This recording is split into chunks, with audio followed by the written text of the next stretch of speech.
Welcome everybody to day 3 in the Eagle's Nest for the 2024 Sky Marshal Cup. We're going to do a quick review on the status of Table Fletcher and then move on to Table Nagumo. So Table Fletcher right now, they are a little bit further ahead of us. They're in turn sequence number 11, which is the end of 1941. And you can see the technology charts here. Not a lot. Well, I shouldn't say not a lot, but it's all relative. It looks like the Italians and the Japanese have improved construction. Same with the British. Americans are still behind on a few techs, and they do definitely have heavy armor for the Germans.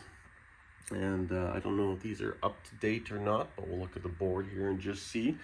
Spanning in the Pacific, we have the American forces that are now into the war, and it looks like they got a few ships in Hawaii right there. It looks like these task force markers are prepped here. Now, of course, Japan has consolidated its footprint, so they're holding fast, and obviously they have a bit more of a navy here in the back with some ships.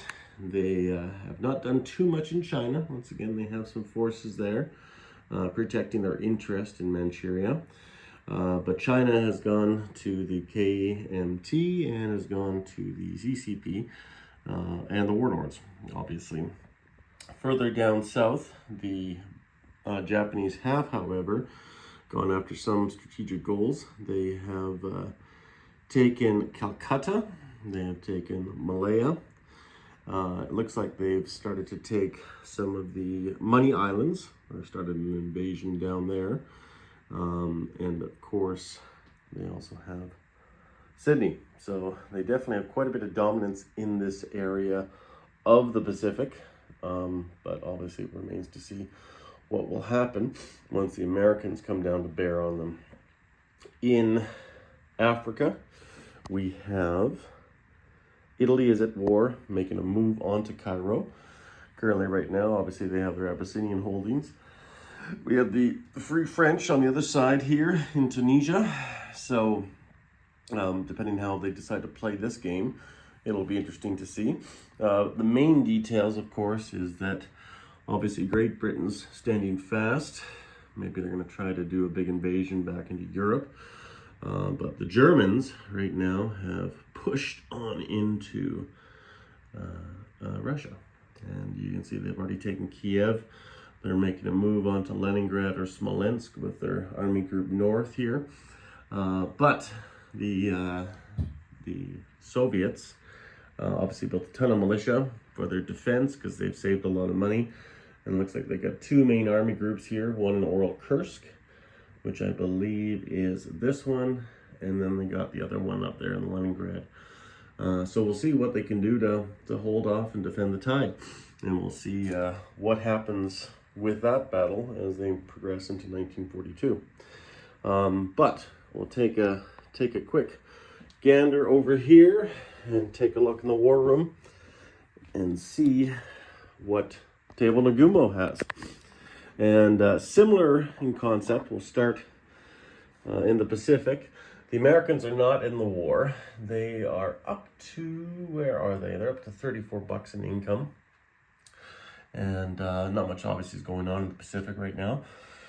They have their ships, they have their fleet here, but very, very minimal. Whereas the Japanese have finished and completed their second carrier, the Kaga, and she's been seen moving south. We're just at the end of Japan's turn, playing turn 9. So we're a little bit behind the other tables, but obviously we're going to try to make up some time here for day 3 and see what happens here. But obviously we have forces here in the Caroline Islands.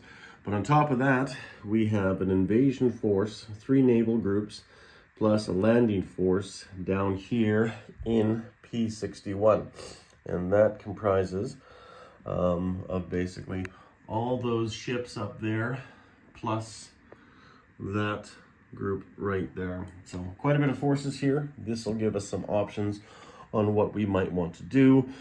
Take Australia, take the Money Islands, whatever, we'll see. Who knows, maybe even take Malaya, maybe divide and conquer. well, I guess we'll just have to wait and see. China's firmly in our hands for now. Obviously, we have quite a bit of a holds up of Chinese forces right here with a lot of anti-aircraft guns in Yunnan. So we'll see what happens moving forward. What the Chinese decide to do. The CCP are boxed up here into Sinking. There's not a lot they can really do without engaging the KMT. So we'll see what happens with them. The technologies, luckily Japan just got improved construction and heavy tanks. And sure enough, Japan now has medium tanks and heavy tanks down here as well with this army group. So that is exciting to see those. I've never played with them. Also up in Rihi, we have some heavy tanks coming in too as well. But they're in Burma here, and they're not going anywhere. So that is exciting. And if the British get a little antsy, that's great. But speaking of India, look at that. The Nazis have landed in Maharashtra. That's right. We've seen an airborne from Cairo come on over here and land a troop in Maharashtra, and taking that away from the Far East Command. So now they're going to have to worry about that. Plus, on top of that, the Deutsche Afrika Korps, which has been seen sighted in South Iraq, right here, is marching east as well. Iran is in the way. Of course, they got Azerbaijan right there. That looks like the Soviets went down and took that. As part of their expanding influence. We'll have to wait and see what's going to happen with the Soviets on top of that. The Italians, though, are running rampant. Basically, North Africa is controlled by the Vichy. The Italians have marched eastward and took Cairo on their own. But not only that, they marched north from Abyssinia, Tangika. They got a motorized column heading south to link up with their infantry divisions that have already made it all the way as far south as Rhodesia to put pressure on Cape Town and try to get rid of the British influence down there. And on top of that, they also have another inviting target, the Free French capital here in Cameroon. So bit of fun down here where we can have a little bit of enjoyment defeating those dastardly allies. And then over here, what happened here? We had the Richelieu. She was sunk, or not sunk, she was damaged with a battle with two Vichy ships, a light cruiser and a destroyer. And unfortunately, the Vichy did not prove victorious. So the Richelieu is damaged, but also that major dockyard in Gibraltar is damaged by a German air raid. Further north, we have a very beautiful sight if you're the Axis. 4 brand new super subs just launched, or basically Type 22s. Advanced U-boats off the coast of France, ready for battle. But on top of that, they have 4 more heading in from the Denmark Strait, heading south. So there's 8 of them now going to roam the Atlantic, causing havoc.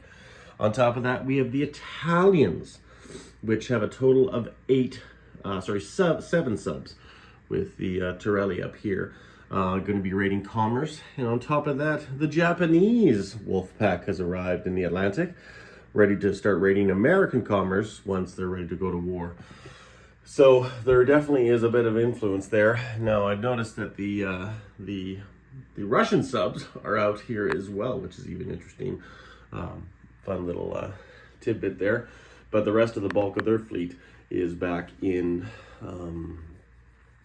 Leningrad. So, and as you can see, there's massing on the Eastern Front, purely for defensive purposes, just to make sure we're away from Allied bombers. Makes a lot of sense. We're not going to do anything over here. But obviously, really cool to see some cool sculpts. Obviously, advanced mechanized now. Panzer Grenadiers are also on the board. But the Russians have built Katyushas. They got motorized columns, so they're definitely preparing for a storm. Moving into the Eastern Front. So we'll have to see what happens, guys. A little bit longer review. I have a bit more time this morning.